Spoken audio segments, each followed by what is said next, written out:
인사하겠습니다. 마라나타. 평안하셨나요?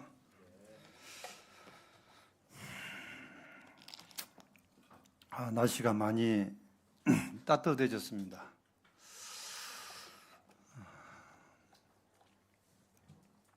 그런 생각을 좀 해봤어요. 제가 이곳에 이사 오기 전에 지금 저쪽 예배당을 가끔 제가 왔다 갔다 합니다. 주님이 예배당 안 주셨으면 지금도 그곳에서 모일 텐데 어땠을까? 지금 가서 다시 들어가면 살라면 살 수 있을까? 이런 생각도 이제 해봤어요.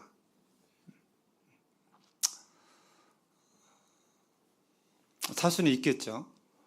그러나 좋은 환경 속에 살다가 어려운 환경으로 들어간다고 하는 것은 쉬운 일은 아닌 것 같아요. 부자가 망해가지고 새 집으로 들어가 산다고 하는 것은 참 고통입니다.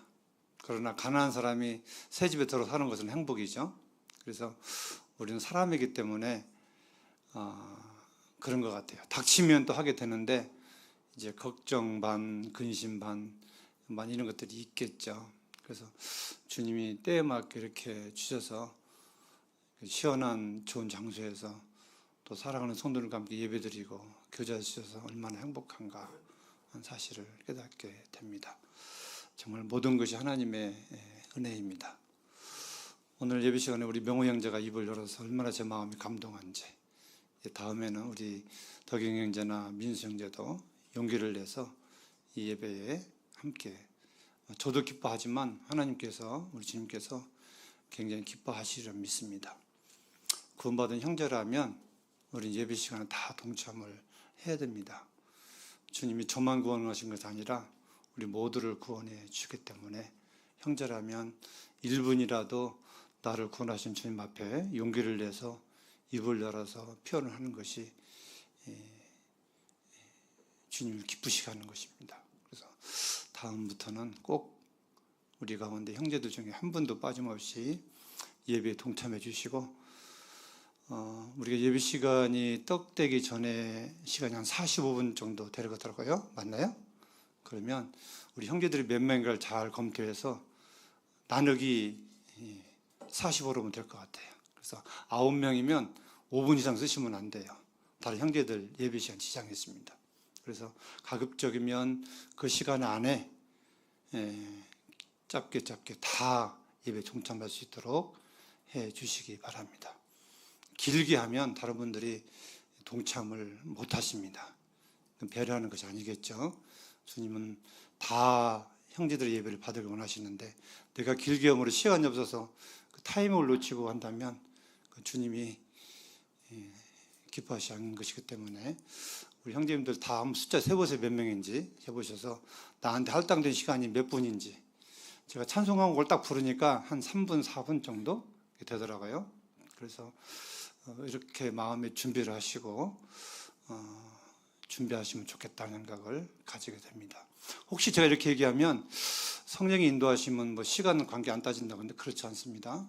모든 게 질서가 있고 다 동참해야 되기 때문에 그것이 내 욕심일 수도 있기 때문에 잘 생각하셔서 함께 예배에 동참해서 풍성한 예배를 하나님이 주님 받으시는 그 우리 완전 봉동교회 되기를 바랍니다. 우리 말씀 한 구절 찾아보겠습니다. 디모데후서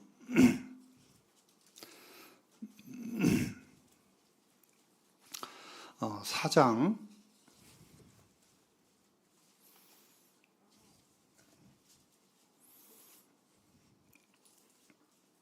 5절부터 8절까지 제가 읽어드리겠습니다. 그러나 너는 모든 일에 신중하여 고난을 받으며 전도자의 일을 하며 내 직무를 다하라. 전제와 같이 내가 벌써 부어지고 나의 떠날 시각이 가까웠도다. 나는 선한 싸움을 싸우고 나의 달려갈 길을 마치고 믿음을 지켰으니 이제 후로는 나를 위하여 의의 면류관이 예비되었으므로 주 곧 의로우신 재판장이 그날에게 내게 주실 것이며 내게만 아니라 주의 나타나심을 사모하는 모든 자에게 도니라. 아멘. 사도 바울이 죽음을 앞두고 자기 그 하나님을 알고 난 뒤에 생을 쭉 이렇게 기억하면서 디모데에게 부탁하는 장면의 한 말씀이기도 합니다. 사람이 죽음을 앞에 놓으면 자기 인생을 한번 돌아보게 됩니다. 내가 좀 잘 살았는지 못 살았는지 반성하는 시간을 가지게 됩니다. 사도 바울은 자기 생애를 돌아봤을 때에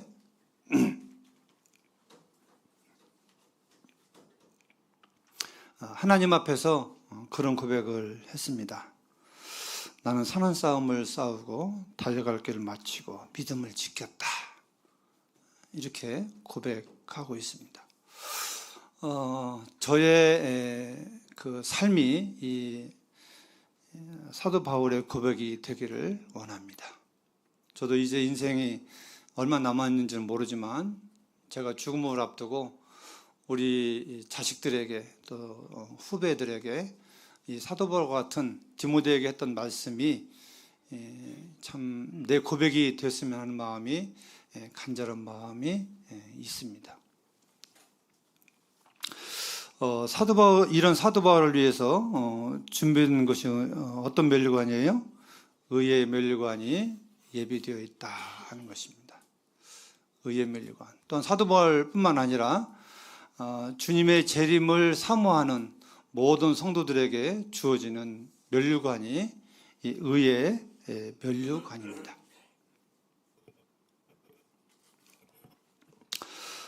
에베소 1장에 보시면 거기 좀 잠깐 보겠습니다. 잠깐 말씀을 좀 도움을 드리기 위해서 에베소 1장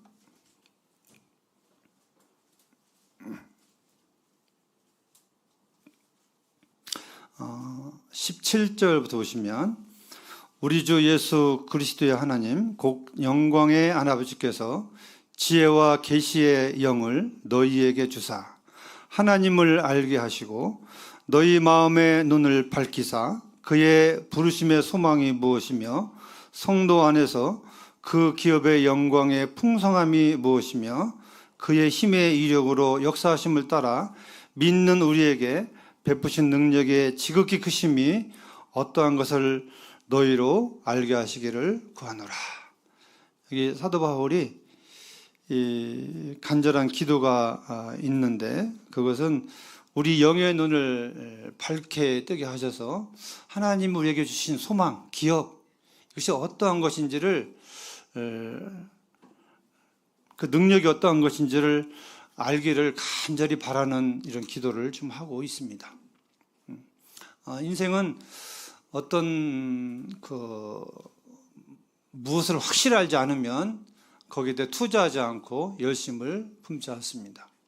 사도 바울은 우리 영의 심령 가운데 하나님께서 성도들에게 주어지는 이 약속의 기업, 약속의 유업, 정말 그것이 어떠한 것임을 알기를 간절히 원했습니다. 왜 그랬을까요? 왜 그러냐면 알아야만이 그 귀한 가치를 깨닫게 되고 그 가치를 위해서 살기 때문에 그렇게 되는 것입니다. 이번 주 내내 방송에서 아름다운 소식이 전해진 걸 아십니까 혹시? 기부한 사람? 누구죠? 부영그룹 회장 이중근 씨입니다. 저는 26일 날인가 7일 날인가 발표가 났는데 이분이 고향이 어디냐면 전남 순천시 운평리 죽동마을에서 태어났습니다. 올해 그분의 나이가 82살이신데요. 부영 아파트의 그 회사의 회장이십니다. 이분이 지금 자산이 나온 거 보니까 21조가 회사 자산이랍니다. 그런데 자기 재산이 얼마냐면 한 2주 정도가 자기 재산이랍니다. 2주가 상상이 되시나요? 예? 1주가 몇 개예요? 1주가 2만 개가 돼야 2주입니다. 만 개면 1조입니다. 그죠? 천억, 조 이렇게 나가니까.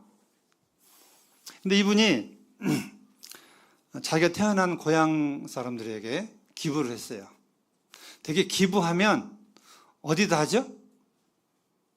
단체나 병원이나 이런 데 합니다.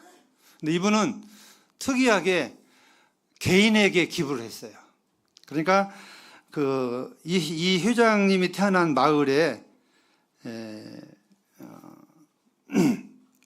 살고 있는 사람들에게 1억씩을, 많게는 1억, 적게는 뭐 5단계로 맞춰서 이렇게 줬다고 그러는데, 이제 오래 살아는 사람일수록 좋겠죠, 많이를. 그리고 적게 사는 사람일수록 못 주고 그러는데 1억씩을 주었다고 합니다. 1억씩을 준 목적이 있어요. 그 이유가 뭔지 아세요, 혹시? 내 고향을 지켜줘서 감사하다는 뜻으로 줬답니다. 그분들이 고향을 지켜서 살아간 것인지 아니면 그냥 마지못해 사는 것이 모르지만 그냥 고향에 산 것 자체만으로 그분은 지켜줬다고 생각하고 1억씩을 줬다는 미담이 됐습니다. 그뿐만 아닙니다. 그분이 초등학교를 서면초등학교를 나왔다고 그래요. 동산초등학교 나왔다고 그래요. 이 동산초등학교 25회 동창생, 그 다음에 순천중학교 15위 동창생, 물론 살아있는 분이겠죠? 이분들에게 1억씩을 줬다고 합니다. 나왔어요. 그리고 이분이 가난해서 고등학교를 못 갔어요. 그래서 야간고등학교를 갔는데 이분이 같은 기수, 그러니까 중학교 졸업하고 고등학교 올라가는 같은 기수 있죠. 그 기수 동창들에게 5천만 원씩도 이렇게 줬다고 합니다. 그러니까 자기는 고등학교도 안 갔는데 자기 기수하고 똑같은 나이의 친구들, 물론 살아있어야 되겠죠. 죽은 사람은 안 주겠죠. 살아있는 사람에 한해서 그렇게 주셨다고 합니다. 또 가족들에게는 안 줬을까요? 물론 줬겠죠. 가족들 다 빼놓고 친족들에게도 적게는 1억부터 많게는 10억까지 친족들에게 나눠줬대요. 어떤 생각이 드세요? 나한테도 이런 가족 하나 있었으면, 나의 동창에게도 이런 동창 하나 있었으면, 이런 마음이 혹시 들지 않으세요? 이분의 이유는 준 기부는 이유가 하나밖에 없어요. 내 동창이기 때문에, 내 마을에 살아줬기 때문에, 내 친족이기 때문에, 그가 그 가족과 마을 친구 어떤 사람들 그 사람이 뭘 해줘서가 아니라 그냥 자기 그걸 관계된 사람들에게 기부했던 것들을 보면서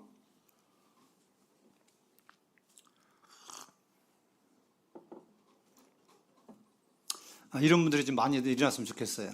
저희 중에서.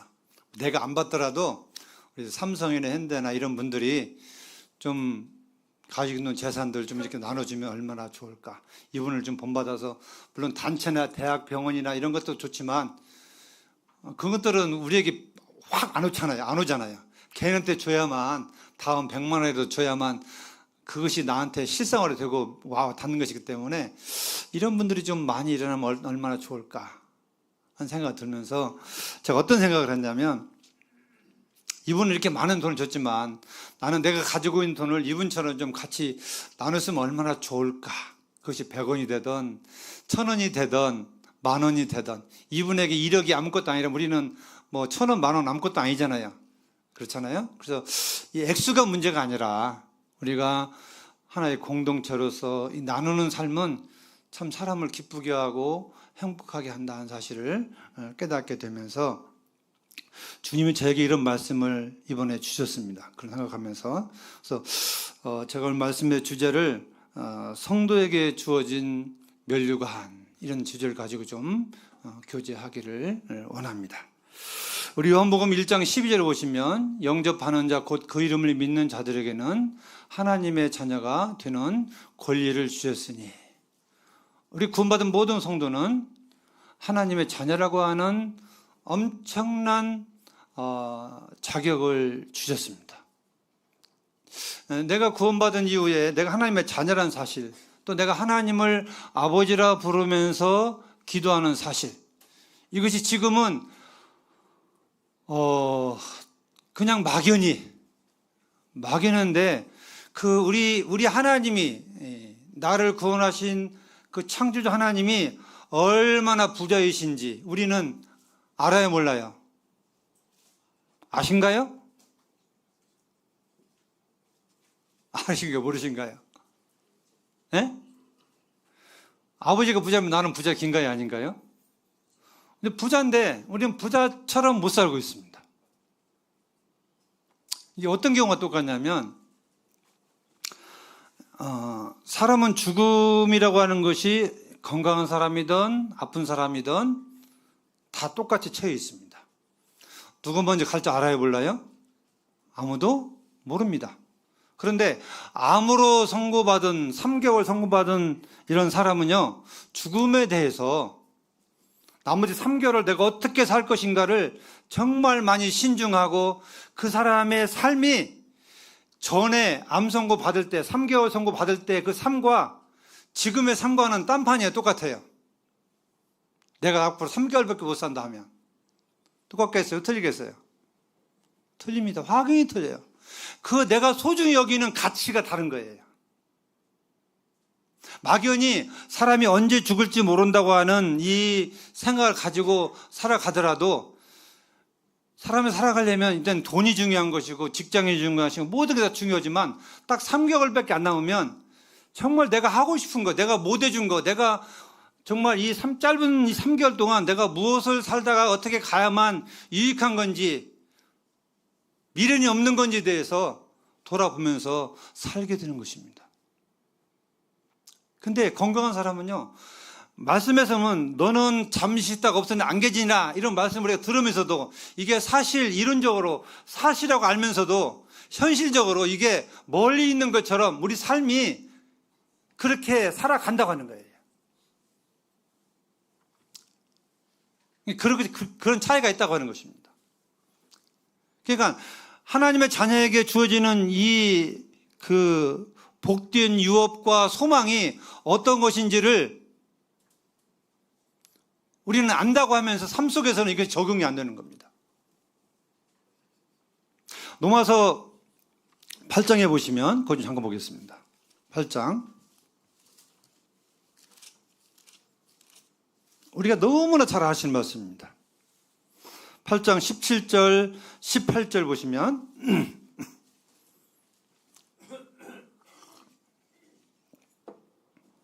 16절부터 보겠습니다. 성령이 친히 우리의 영과 더불어 우리가 하나님의 자녀인 것을 증언하시나니, 자녀이면 또한 상속자 곧 하나님의 상속자요 그리스도와 함께한 상속자니, 우리가 그와 함께 영광을 받기 위하여 고난도 함께 받아야 할 것이니라.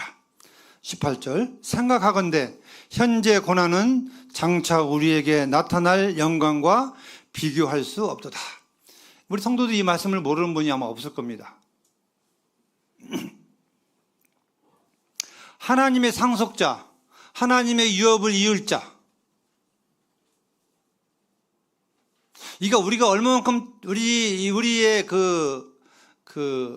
삶 속에서 정말 피부로 와 닿냐 이거예요. 내가 하나님의 상속자다, 난 하나님의 자녀다. 정말 이 말씀처럼 현재 믿음으로 말미암아 받는 고난은 앞으로 그 성도에게 주어지는 영광과 이 좋기라고 하는 것은요, 비교할 수 없을 정도로 크다는 차이예요. 엄청난 것입니다. 그 기부한 이회장과 우리 구원받은 성도에게는 차이가 있습니다. 어떤 차이가 있을까요? 그 돈을 받은 사람들은요, 약속된 것이 아닙니다. 그럼 어느 날 갑자기 이 회장의 마음에 그 감동이 돼서 그냥 의미적으로 다 나눠준 거예요. 약속된 것이 아닙니다. 오래 살면 주겠다. 내 동창이니까 주겠다. 이런 게 아닙니다. 약속된 게 아니고 그냥 이 회장님의 마음대로 동창에게, 고향 사람들에게, 친족에게 그 돈을 나눠준 거예요. 기대했어요? 기대 안 했어요? 전혀 기대를 안 한 것입니다. 근데 성도들이 받는 것도 마찬가지입니다. 성도들은요, 우리가 주님이 이것까지도 우리에게 보상해 주실까? 이렇게 생각하다가 주님 앞에 가면 우리가 상상할 수 없을 정도로 그 유업을 주님 앞에서 가서 볼 때에 우리는 깜짝 놀랄 것입니다. 주님 이것까지도 계산하셨나?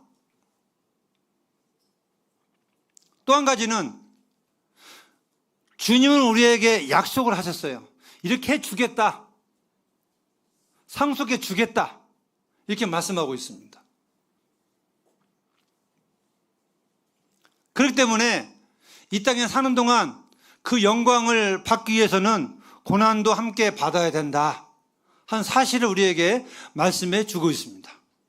성도들 구원받는 것은 은혜고 사랑이지만 성도의 삶은 고난인 것입니다. 싸움인 거예요. 우리가 본문 말씀에 보면 디모데서 4장 7절에 보시면 나는 선한 싸움을 싸웠다.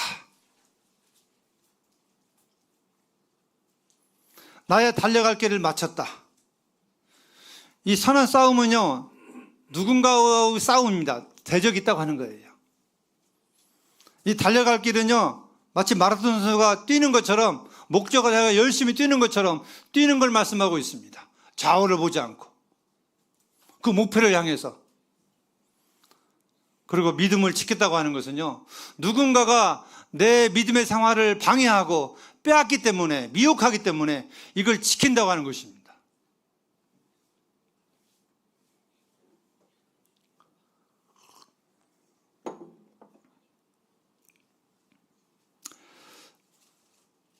우리 주님께서는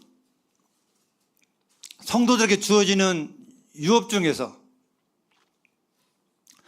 그 회장님이 자기 동네에서 오래 살아줬다고, 잘 지켜줬다고 돈을 줬는데 이걸 우리 교회에게 좀 이렇게 적용을 하면 우리 성도님들은요, 교회를 위해서 신앙을 지키고 교회를 위해서 끝까지 지키면 주님이 그걸 보상하신다고 저는 믿습니다. 아멘 아니십니까? 성도의 삶은요, 교회를 지키는 거예요. 교회를 세우고 사랑하고 섬기고 지켜가는 것입니다. 모든 삶은 하나님의 교회가 있어요. 개인 신앙이지만 좀 크게 보면 이 교회라고 하는 하나님이 필요하신 교회를 우리가 함께 모이면서 기도하면서 격려하면서 지켜가는 것입니다. 아마도 그 회장님 제일로 많이 받은 분이 1억이라고 하는데 옛 어른들 말씀에 그런 말씀이 있어요. 못난 나무가 그 산을 지키고 못난 자식이 그 부모와 함께 한다는 얘기가 있어요. 이거 아멘이 되십니까? 돼요, 안 돼요? 무슨 뜻인지 이해가 안 되세요? 못난 나무가 산을 지킨대요. 잘난 나무는 어떻게 되는 거예요? 다 베어서 그냥 나가는 겁니다. 못난 나무는 산에 놔두는 거예요. 그 못난 나무가 산을 지키고 있는 겁니다. 그러면 못난 자식을 지킨다는 뭔 말이에요? 못난 자식이 고향을 지킨다는 말은 뭔 말이에요? 잘나면 다 나가버려요. 교회도 나가버리고 마음에 안 든다고 나가고 이래 나가고 저래 나가고 다 나가버립니다. 정말 세상 말로 바보 멍청이나 부모가 함께 살고 있고 미르는 사람이 부모하고 살고 있고 못 배운 사람이 부모하고 사는 사람들이 태반입니다.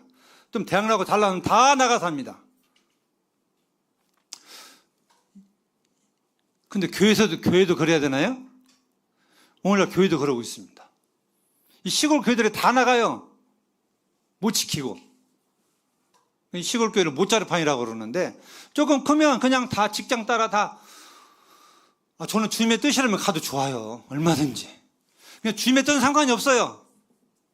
그냥 가는 것으로 생각하고 있어요. 적어도요, 저는 그렇게 분별합니다. 주님이 뽑아낼 때까지는 우리 인생은 어차피 먹고 살아가는 문제입니다. 내가 어디에 있든지 간에 주님이 우리를 굶기시진 않을 거예요. 왜? 하늘의 새도 들의 풀들도 다 하나님이 키우시고 먹이시는데, 하나님이 구원받은 성도, 뜻이 계셔서 나를 구원하셨는데, 이 엄청난 은혜를 통해서 구원하셨는데 세상에서 먹을 것이 없어서 굶는다? 어떤 분이 그랬어요. 난 이렇게 살란다. 난 그리스도인이다. 앞에다 붙여놓고 내가 굶어 죽으면 하나님이 욕먹을 것이다. 하나님 절대 그렇지 않을 것이다. 우리 아버지가 어떤 분인데, 얼마나 부자이신데 자식이 굶는 것을 보고만 계시지 않는다는 것입니다. 먹고 사는 문제 때문에 집을 떠나고 교회를 떠나서는 안 된다고 하는 거예요. 분명히 그리스도인은 복음을 위해서, 주님의 영광을 위해서 옮겨가는 것이지, 먹고 사는 것 때문에 옮겨가서는 안 된다고 하는 것입니다. 중요한 게 그거예요. 그래서 할 수만 있으면 전 참 그것이 마음에 와 닿았어요. 오래 살아가는 사람에서 1억을 줬다, 그런 말씀에 막 닿았어요. 주님 나를 뽑아낼 때까지 계속 있어야 되겠구나. 괜히 내 마음대로 움직였다가는 나 본전도 못 찾겠다, 이런 마음이 들더라고요. 정말 그렇습니다. 우리는 하나님이 주신 이 교회 안에서 선한 싸움을 싸워야 됩니다. 우리의 달려갈 길을 달려가야 됩니다. 믿음을 지켜가야 됩니다. 그런 사람들에게, 그런 성도들은 어떤 일이 벌어지냐? 주님의 나타나심을, 주님의 재림을 간절히 기다리는 성도들인 것입니다. 주님을 안 기다리는 성도들은요, 제대로 된 신앙이 아니에요. 어떤 성도들이든 우리의 소망은 주님 앞에 있고 주 나라에 있기 때문에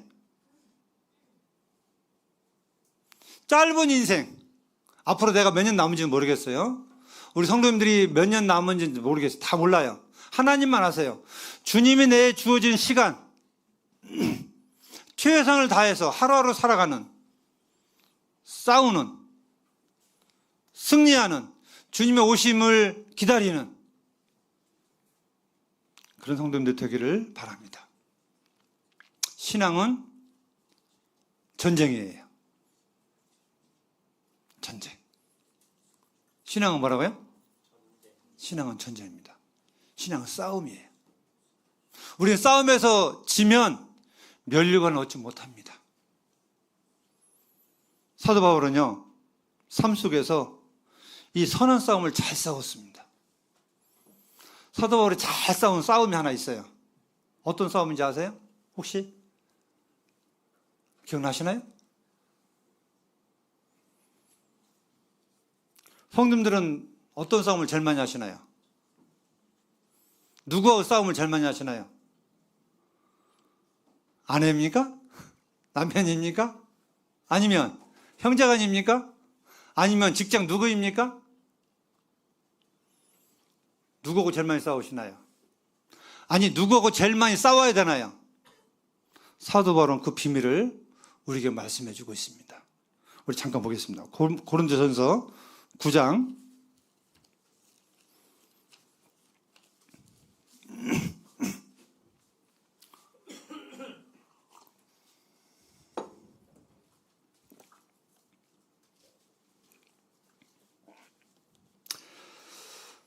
25절부터 27절까지입니다. 같이 한번 읽어보실까요? 시작. 이기기를 다투는 자마다 모든 일에 절제하나니 그들은 썩을 승리자의 멸관을 얻고자 하되 우리는 썩지 아니할 것을 얻고자 하노라. 그러므로 나는 다름질하기를 향방 없는 것 같이 아니하고 싸우기를 허공을 치는 것 같이 아니하여 내가 내 몸을 쳐 복종케 하면 내가 남에게 전파한 후에 자신이 도리어 버림을 당할까 두려워하매노라. 자, 사도 바울이 제일 많이 싸운 건 누구하고 싸움이에요? 예? 예, 나 자신과 싸움입니다.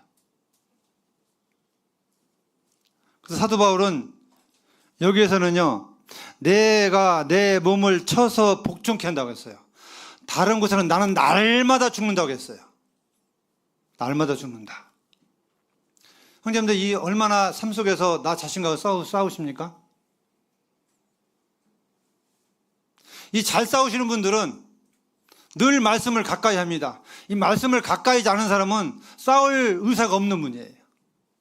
우리의 싸움은요, 하나님 말씀과 싸움입니다. 뭔 싸움이에요? 내가 하나님의 말씀을 이기면 안 돼요. 여기 사도 바울이 자신을 쳐서 복종시킨다고 하는 것은 자신의 생각이나 육신의 생각을 말씀 아래로 끌어내리고 쳐서 복종시킨다고 하는 거예요. 근데 우리 삶이, 저도 보면 나 자신과의 싸움이에요. 모든 문제는 나 자신과의 싸움이 잘못되게 안 싸우기 때문에 모든 문제가 다 일어납니다. 부부 간의 문제, 자녀들 간의 문제, 성도 간의 문제, 모든 문제가 나와 자신과의 주님과의 이 싸움에서 잘 안 싸우기 때문에, 지지 못하기 때문에 모든 문제가 다 일어납니다. 내가 하나님 앞에서 내 몸을 쳐서 날마다 복종시키고 내 육신이 안 일어나면 그 어떤 사람과도 화목하게 지낼 수 있고 그 어떤 사람과도 유대 관계가 좋을 수가 있는데, 이것들이 안 되면 항상 문제가 일어나고, 문제가 일어나면 주님의 영광이 가려지게 되고 주님의 뜻을 이루지 못하게 되는 것입니다. 믿음을 지키는 것은, 선한 싸움을 싸우는 것은, 나의 달려갈 길을 다 달려가는 것은요, 제일 중요한 게 나 자신과의 싸움입니다. 주님 앞에서 1대1로 날마다 엎드리고 묵상하고, 이런 것들이 우리 삶 속에서 안 이루어지면 우리는요, 이 썩지 않을 멸류관을 얻지 못합니다. 썩지 않을 멸류관이라고 말씀하셨는데, 썩지 않을 멸류관을 썼습니다. 이 말을 뒤집어 버리면, 이런 것들이 안 되면 우리는 썩을 멸류관밖에 없어요. 썩을 멸류관은 뭔 멸류관이죠? 썩지 않는 멸류관과 썩는 멸류관, 어떤 차이입니까? 썩는 멸류관은 냄새나는 멸류관입니다. 육신의 냄새가 나는 멸류관, 더러운 냄새를 드러내는 멸류관, 하나님이 싫어하시는 멸류관이죠. 썩지 않는 것은요, 냄새가 나지 않습니다. 싱싱합니다. 다 좋아합니다. 우리 중에 누구든지 썩은 걸 좋아하는 사람 있나요? 아무도 없을 것입니다.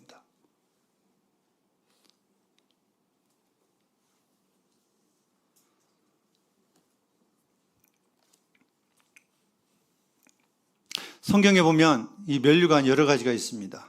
생명의 멸류관, 누구에게 주어지냐면 내가 죽도록 충성하라, 그리하면 생명의 멸류관을 내게 주리라. 요한계시록 2장 10절 하반에 보면 나와 있습니다.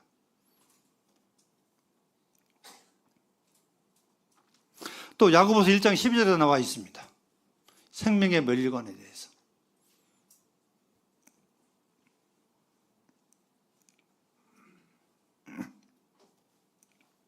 그래서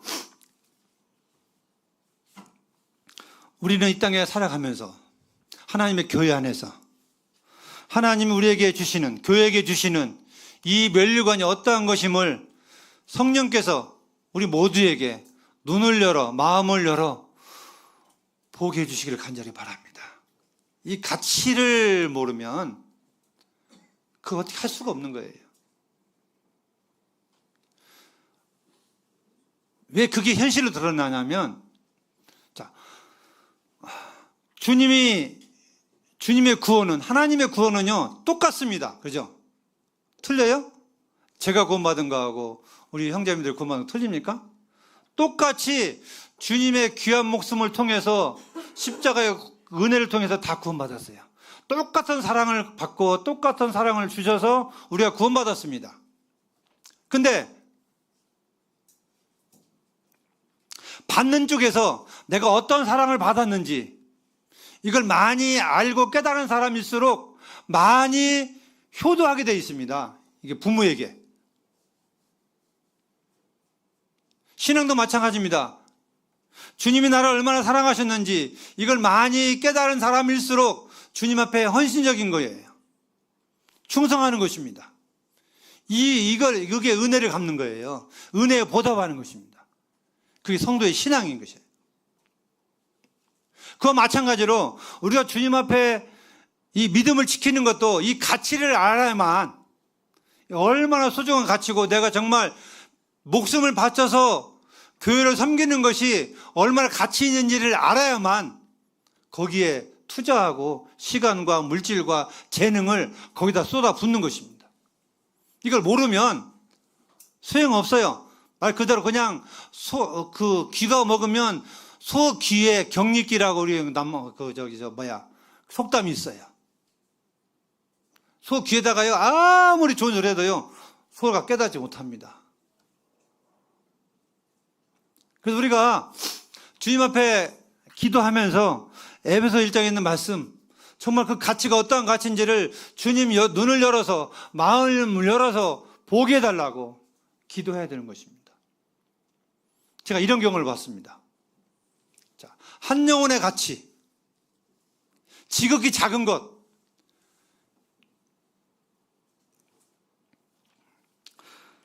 성경에 보니까 마태복음 10장에 좀 보실까요? 한 5분 남았네요. 마태복음 10장.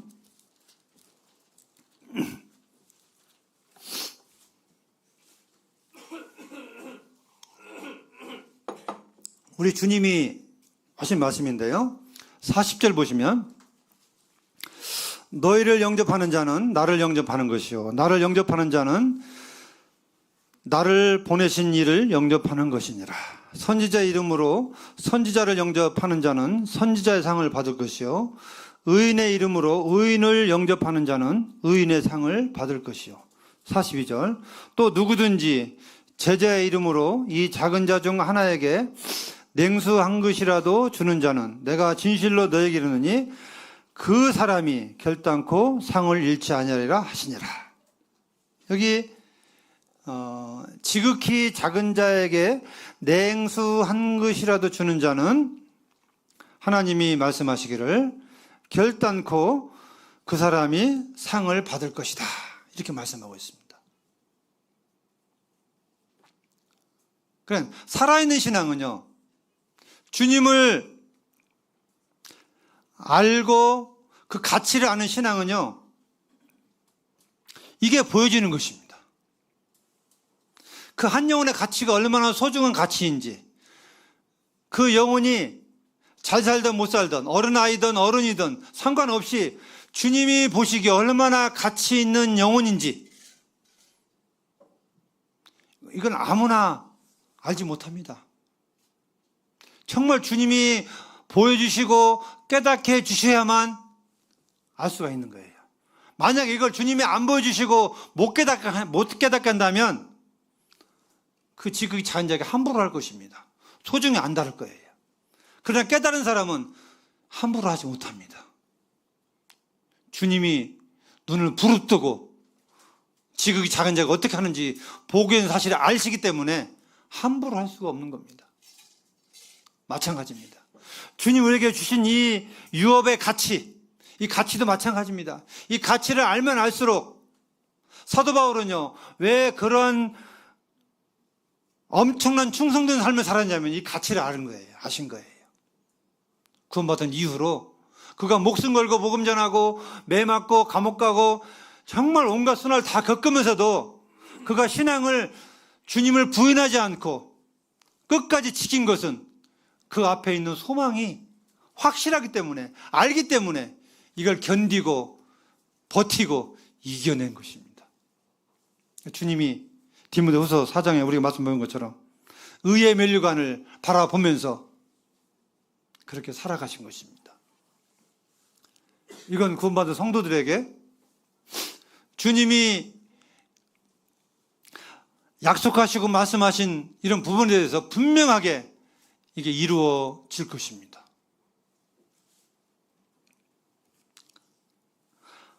한치도 빠짐없이 1.1획도 빠짐없이 주님은 다 그대로 이루어 주실 것입니다. 요한계시록에 보면요, 내게 줄 상이 내게 있어 내가 행한 대로 갚아주리라. 어떻게 생각하세요? 행한 대로 갚아준대요. 냉수를 한 그릇이라도.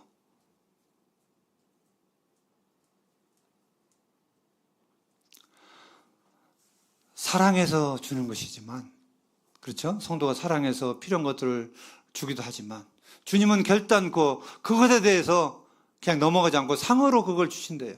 참 이상하죠?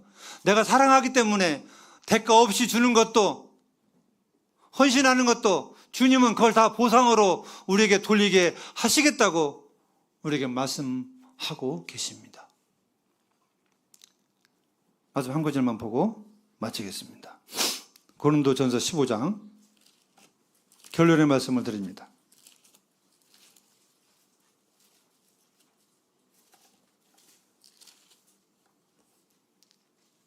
58절 같이 읽겠습니다. 시작. 그러므로 내 사랑하는 형제들아, 절실하며 흔들리지 말고 항상 주의 일에 더욱 힘쓰는 자들이라. 이는 너희 수고가 주 안에서 헛되지 않은 줄 압니다. 네.